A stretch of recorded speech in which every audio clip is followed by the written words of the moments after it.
If the detergent is dissolved in water, the surface tension of water 2024 ला आलेला होता आणि 2021 ला आलेला होता प्रश्न.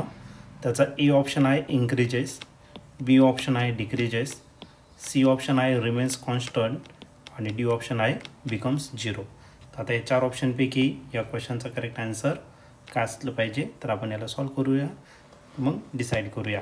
तर सर्वात पहिलं आपल्याला डिटर्जंट डिझॉल्व करायचं वॉटरमध्ये. तर आता आपल्याकडे 2 प्रकारची इम्प्युरिटी असते. ओके, एक असतं कम्प्लिटली डिझॉल्व होणारं आणि दुसरं अनडिझॉल्व होणारं किंवा पार्शली डिझॉल्व होणारं. ठीक आहे. इफ आता पहिला पॉईंट घेतो मी.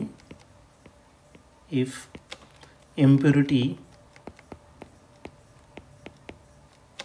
इज completely dissolve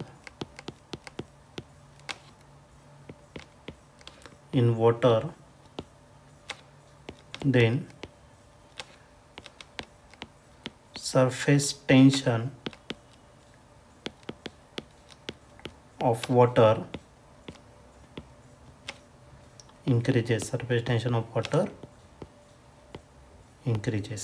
ओके, जर इम्प्युरिटी कम्प्लिटली डिझॉल्व होणार असेल तर सरफेस टेन्शन ही वाढते.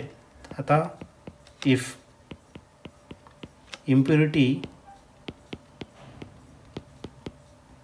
इज पार्शली, कम्प्लिटली नाही पण काही partially dissolve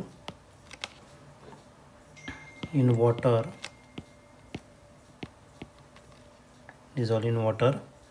then surface tension